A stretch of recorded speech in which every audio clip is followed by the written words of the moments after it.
Hello Chipmunk and Chipette fans, my name is Grandy Tamayas, and welcome back to another installment of Alvin and the Chipmunks Elaborations. And today's topic is going to be a little something different.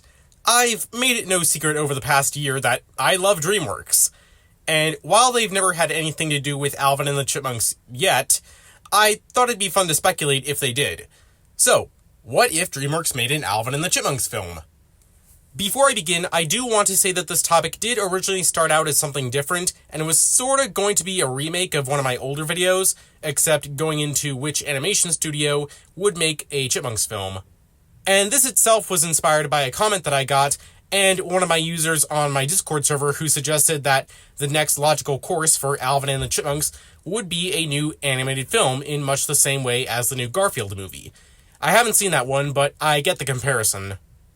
And I too have noticed that the Smurfs, the Ninja Turtles, Scooby-Doo, Garfield, and even Transformers all had cartoons that were popular in the 80s, had live-action movies that are now defunct in some way, new cartoons in the 2000s or 2010s, and then got, or will soon get, new theatrical animated films.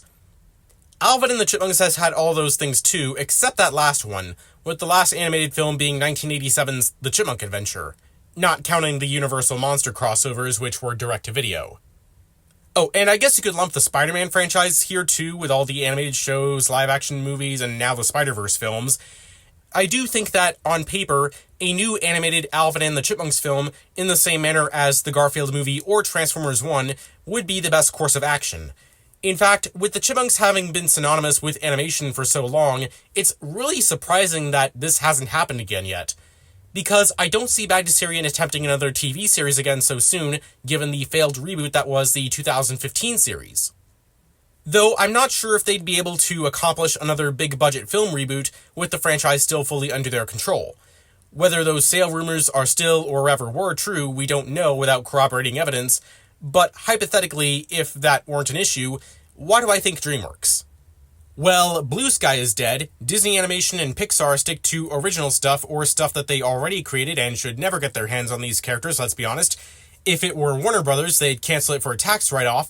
Paramount is a bit iffy as they're not really known for any particular animated movies aside from the aforementioned TF1 and Ninja Turtles. And Illumination and Sony are also possible, but I don't have enough evidence on them at the moment.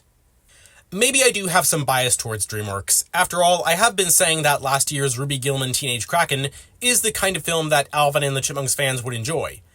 Maybe that's because, while there are male fans such as myself, Ruby Gillman resonates more with women, in much the same way that Janice Carmen's influence on Alvin and the Chipmunks and the introduction of the Chipettes led this franchise to appeal to women more than in the Ross Sr. era.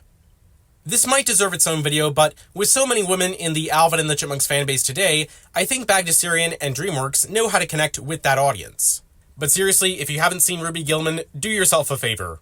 If you're anything like me, you won't regret it. Also, I totally think that Lana Condor, the voice of Ruby Gillman, and my celebrity crush, would make a perfect Jeanette. Here's a pitch-up of her voice to show what I mean.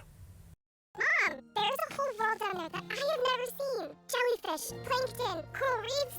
Does it bother you guys that we lie to everyone all the time? Maybe I can ask him with something epic, like an advanced quadratic equation. And when I solve it, the answer is prom. And she can sing too. She even has several music videos on her YouTube channel. I think it's important that if you're gonna have musical numbers, you gotta have actors who can sing. But I'll touch more on this later. My second reason being that DreamWorks already made a cartoon-based animated movie before with Mr. Peabody and Sherman.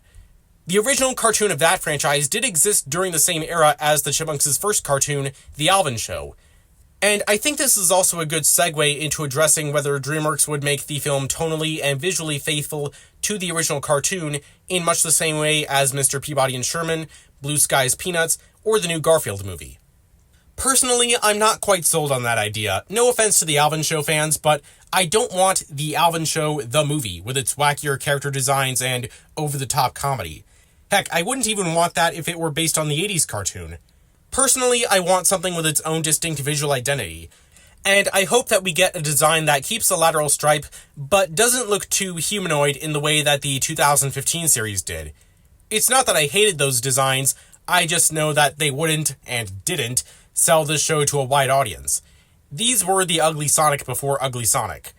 My point with Mr. Peabody and Sherman is that DreamWorks does know how to stay faithful to cartoon accuracy as well as book accuracy, seeing as how a lot of their most popular movies, like Shrek and How to Train Your Dragon, are based on books.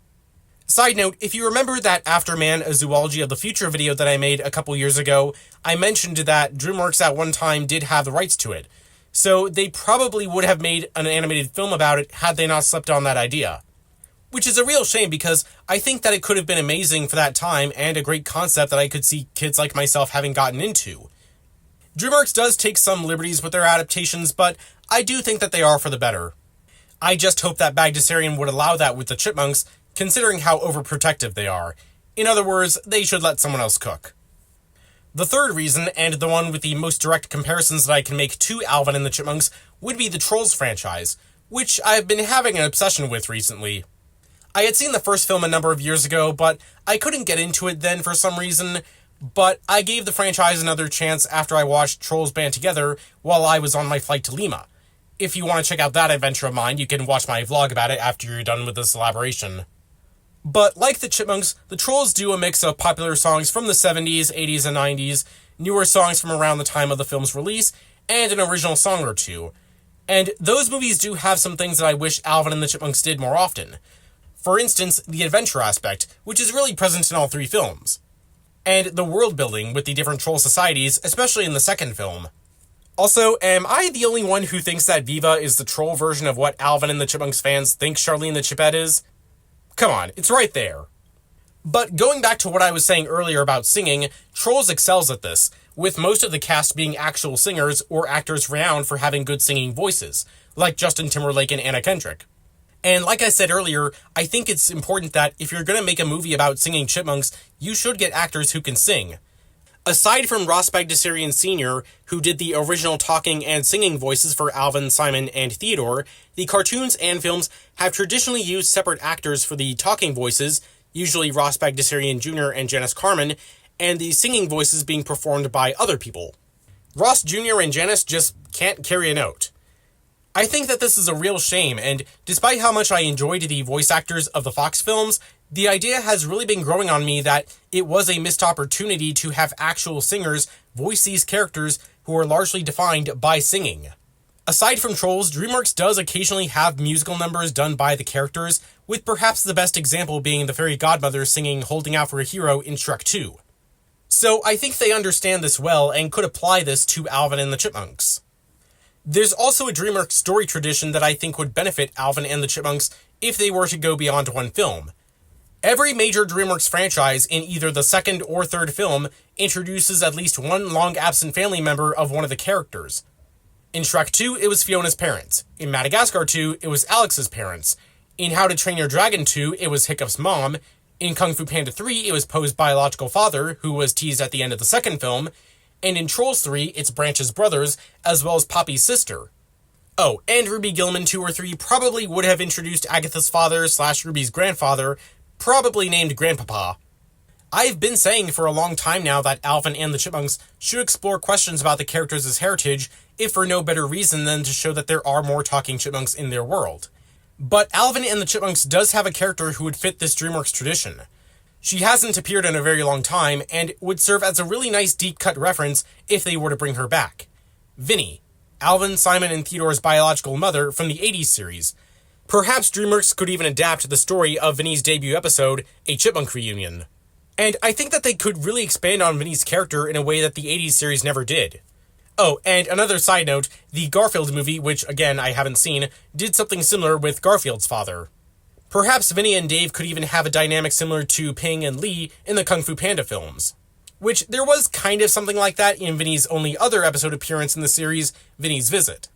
Even if DreamWorks were to just make up new parent characters for their hypothetical Alvin and the Chipmunks reboot, which hopefully they don't, the story potential would be great enough to write itself.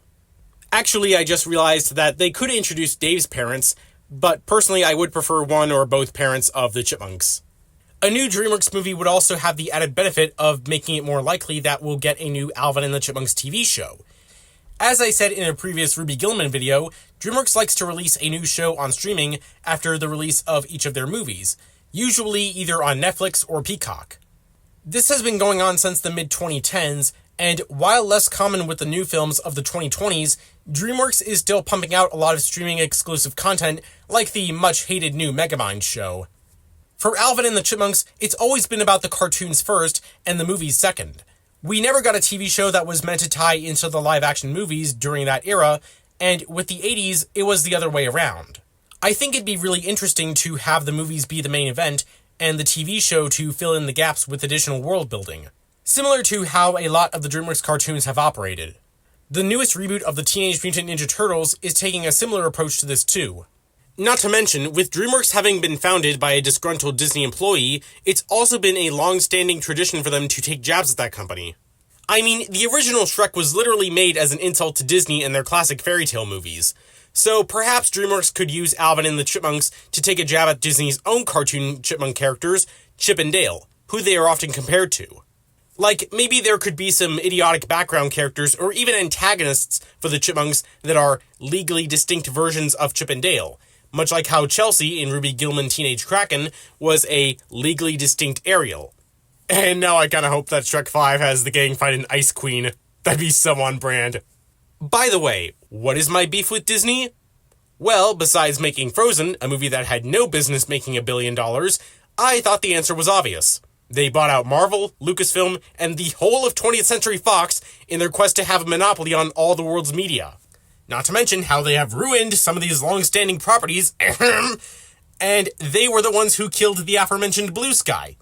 So yeah, fuck Disney.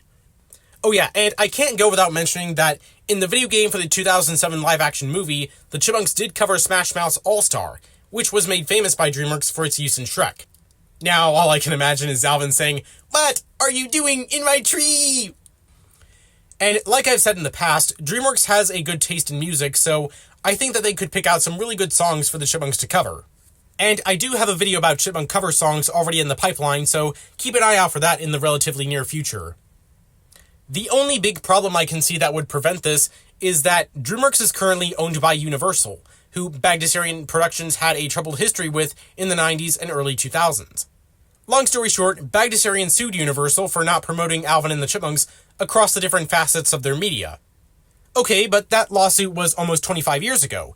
Management's changed, and after paying up $100 million, surely they've learned their lesson. There's no way they'd do that again, right? Right? Of course not.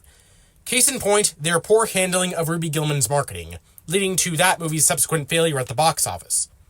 Sure, Ruby Gillman was a new IP, but Alvin and the Chipmunks had been established for almost 40 years before Universal had them under their co-ownership and still mishandled them. Not to mention, Alvin and the Chipmunks doesn't have the clout now that it once did during the live-action film era or pre-Universal days. The drop-off in viewership of the CGI series during its later seasons left this franchise pretty much on life support, and now that the series is over, the fate of Alvin and the Chipmunks is hanging by a thread.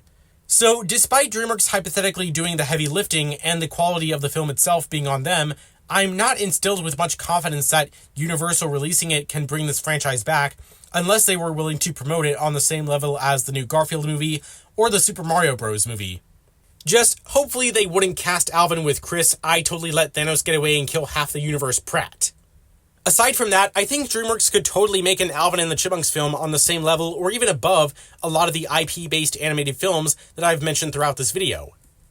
Now, I know not everyone is sold on this idea, since the public perception of DreamWorks over the last couple of years has been pretty divided. After Puss in Boots: The Last Wish came out to much critical and audience acclaim, expectations were pretty high on DreamWorks as a studio, and saying that they were in a renaissance after that film and The Bad Guys. But people have since resorted to calling them bad or inconsistent again, even going as far as to weaponize the box office failure of Ruby Gillman Teenage Kraken, as well as calling Kung Fu Panda 4 bad, which I personally disagree with. I really like that movie. And I can only imagine with the public perception of Alvin and the Chipmunks also being at an all-time low, people would see a DreamWorks film about them as a disaster waiting to happen. And this is actually half the reason I'm even making this video. I have a lot to say about that criticism, so I wanted to use this topic as a setup for another video that I'd like to make where I can dissect this Renaissance mentality and try to defend DreamWorks. So if you'd be interested in that, please let me know in the comments, as well as any opinions you may have about DreamWorks possibly making an Alvin and the Chipmunks film. Would they be the best choice, or do you think a different studio like Sony, Illumination, or Paramount could do better? As always, I'm open to suggestions for future Alvin and the Chipmunks Elaborations topics, and if you would like to follow me outside of these videos, you can follow me on Twitter or join my Discord server. Links to both will be in the description. With all that said, I hope you enjoyed, have a nice day, and thank you for your time. Oh, and remember, f*** Disney.